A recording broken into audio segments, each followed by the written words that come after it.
नमस्कार दोस्तों, आज आपको मैं एक कहानी सुनाती हूँ जो हमारी बचपन की यादों से जुड़ी हुई हैं।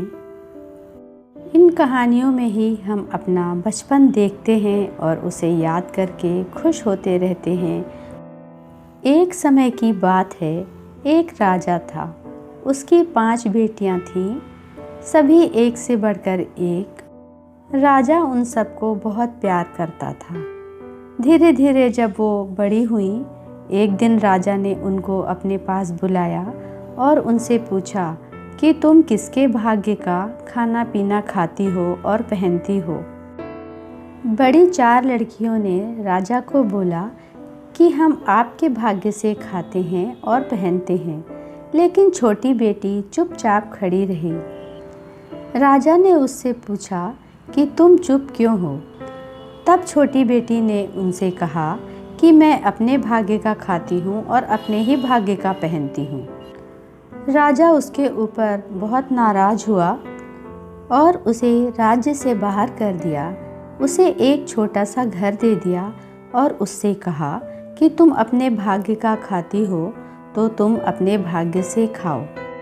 छोटी बेटी ने कहा, पिताजी मुझे अपने भाग्य पर पूरा भरोसा है। यह कहकर वो वहाँ से चली गई। धीरे धीरे समय बीतता गया। एक दिन राजा कहीं बाहर जा रहा था। उसने सभी बेटियों को बुलाकर पूछा कि तुम्हें क्या चाहिए। राजा ने एक दासी को अपनी छोटी बेटी के यहाँ भेजा और कहा कि उससे पूछ कर आओ कि मैं बाहर जा रहा हूँ और मैं उसके लिए क्या लाऊं। दासी छोटी बेटी के यहाँ पहुँची और उससे पूछा जैसा कि राजा ने कहा था। राजा की छोटी बेटी उस समय पूजा कर रही थी। उसने कहा सब्र सब्र। उसका मतलब था कि थोड़ा सब्र करो। दासी ने समझा कि वो सब्र मंगवाने के लिए कह रही है और वो राजा के पास लौट आई। उसने आकर राजा से कहा सब्र सब्र। राजा देश भ्रमण के लिए चल दिया और उसने आते समय अपनी सभी बेटियों के लिए खूब सारा सामान खरीदा, जैसा कि उन लोगों ने उससे मंगवाया था। हर जगह उसने सब्र खोजने की कोशिश की, लेकिन उसे कहीं भी नहीं मिला। राजा थक गया, लेकिन सब्र कहीं नहीं मिला। जब वो लौटने लगा तो एक बूढ़ी औरत उसे दिखाई दी, जो कि ज़ोर ज़ोर से बोल रही थी, सब्र ले लो सब्र ले लो। राजा ने उसे बुलाया और कहा कि ये सब्र मुझे दे दो। बूढ़ी औरत ने एक छोटी पिटारी राजा को दी। राजा ने उसे बहुत सारा इनाम दिया और वहाँ से सब्र लेके चला आया। सभी राजकुमारियों को उनका सामान दे दिया और छोटी राजकुमारी के यहाँ वो सब्र की पिटारी भेज दी। छोटी राजकुमारी बहुत परेशान हुई कि मैंने तो सब्र करने के लिए कहा था और दासी ने राजा को सब्र का सामान मंगाने के लिए कह दिया, तो पिताजी बहुत परेशान हुए होंगे। फिर भी उसने वो पिटारी अपने पास रख ली।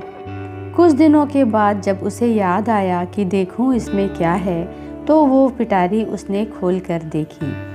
उसमें एक छोटा सा पंखा था, बहुत ही सुंदर सा सजा हुआ। ये हाथ से झलने वाला पंखा था। राजकुमारी ने उसे निकाला और एक बार झला। जैसे ही उसने पंखे को झला, वैसे ही उसके सामने एक सुंदर सा राजकुमार आकर खड़ा हो गया। राजकुमारी आश्चर्यचकित हुई और राजकुमार को देखकर बहुत खुश हुई। उससे पूछने लगी कि तुम कौन हो। राजकुमार ने कहा कि मैं दूर देश का राजकुमार हूँ और जो इस पंखे से हवा करता है, जो इस पंखे को झलता है, मैं उसके पास आ जाता हूँ और उसकी हर प्रकार से सहायता करता हूँ। राजकुमारी बहुत खुश हो गई। अब उसे जब भी कोई ज़रूरत होती थी, वो पिटारी में से पंखे को निकालती और एक बार झलती, राजकुमार तुरंत आकर खड़ा हो जाता। राजकुमारी बहुत खुश रहने लगी क्योंकि उसे एक दोस्त मिल गया था और उसका अकेलापन दूर हो गया था। धीरे धीरे उनकी दोस्ती काफ़ी गहरी हो गई। कुछ दिनों के बाद राजकुमारी की बड़ी बहनों को पता चल गया कि यहाँ पर कोई आता है और राजकुमारी इसीलिए इतनी खुश रहती है। उन लोगों को इस बात से बहुत जलन हुई और उन लोगों ने एक दिन चुपके से राजकुमारी के बिस्तर पे खूब सारे कांच के टुकड़े बिछा दिए और उसके ऊपर चादर डाल दी। शाम को जब राजकुमारी ने पंखा झला और राजकुमार आया तो वो काफ़ी थका हुआ था। उसने बोला कि मैं थोड़ी देर लेटूंगा। जैसे ही वो लेटा, उसके पीठ में पूरे कांच के टुकड़े घुस गए और उसमें से खून बहने लगा और राजकुमार गायब हो गया। इसके बाद राजकुमारी बहुत परेशान हुई।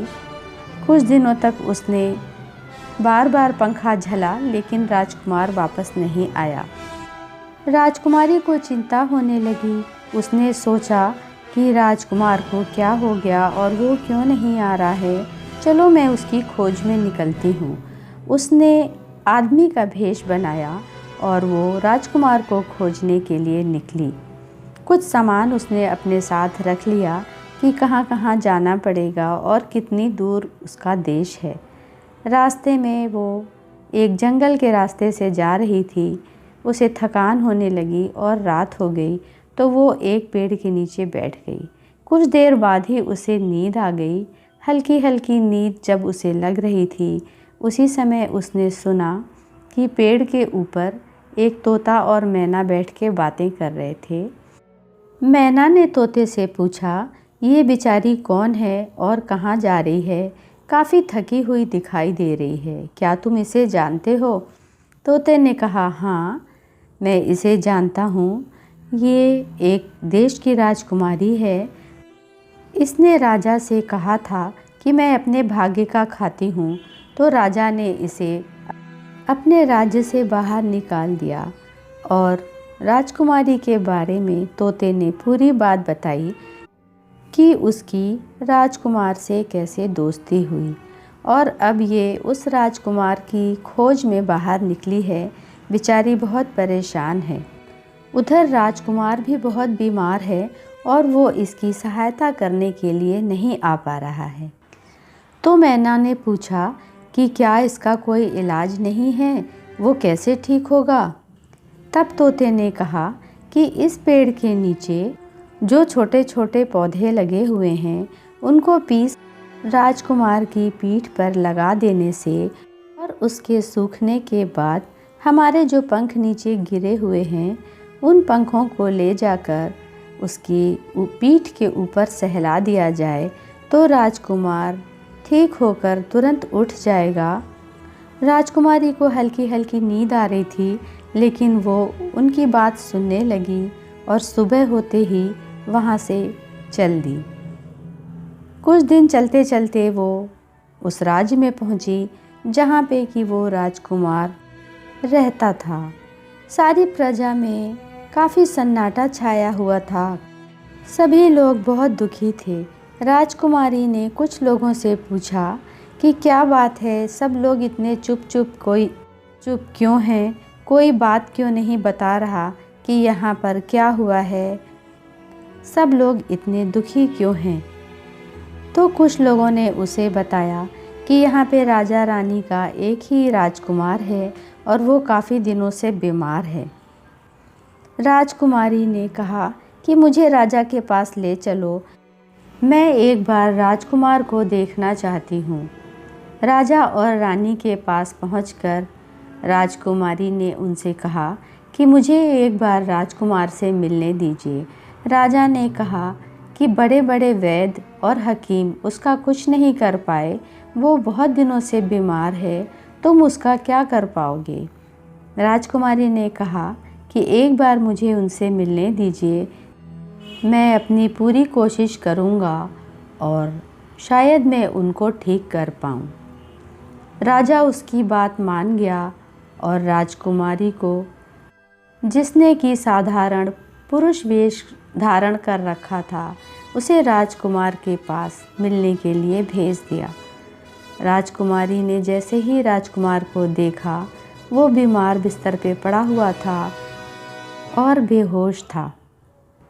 राजकुमारी ने कूटने और पीसने का सामान मंगवाया और जो पौधे की पत्तियां वो इकट्ठी करके लाई थी जंगल से, उसे उसने पीसकर राजकुमार की पीठ पर लेप लगवाया। थोड़ी देर सूखने के बाद राजकुमारी ने अपने पास से तोता और मैना की पंख निकाले और राजकुमार की पीठ पे धीरे धीरे पंख से सहलाने लगी। राजकुमार को काफ़ी आराम मिलने लगा और धीरे धीरे उसकी आंखें खुलने लगी। आंखें खुलते ही उसने चारों तरफ देखा, लेकिन पुरुष वेश में राजकुमारी को वो पहचान नहीं पाया। कुछ देर बाद राजकुमारी ने देखा, जब राजकुमार पूरी तरह से होश में आ गया है तो उसने उससे कहा, सब्र सब्र। राजकुमार तुरंत समझ गया और उठकर बैठ गया। दोनों बहुत खुश हुए और राजा और रानी वो भी बहुत खुश हुए। उन लोगों ने राजकुमारी से पूछा कि तुम कौन हो और कहाँ से आए हो? तुमने हमारे बेटे को ठीक कर दिया है, इसके लिए तुम्हें हम क्या इनाम दें? राजकुमार ने फिर सारी बात बताई। राजा और रानी बहुत खुश हुए और उन्होंने राजकुमारी के राज्य में जाकर राजा और रानी से अपने राजकुमार के लिए उनकी छोटी राजकुमारी का हाथ मांगा। राजा और रानी दोनों बहुत खुश हुए और अब राजा समझ गए सभी लोग अपने अपने भाग्य का खाते हैं और पहनते हैं। बहुत धूमधाम से राजकुमार और राजकुमारी की शादी हो गई और राजकुमार उसे अपने राज्य में ले आया और दोनों बहुत खुशी खुशी रहने लगे। इस तरह से ये कथा समाप्त होती है। ये हमारी कहानियाँ पुरानी धरोहर हैं, इन्हें हम आगे बढ़ाते रहेंगे। धन्यवाद दोस्तों, आप सभी को कहानी सुनने के लिए।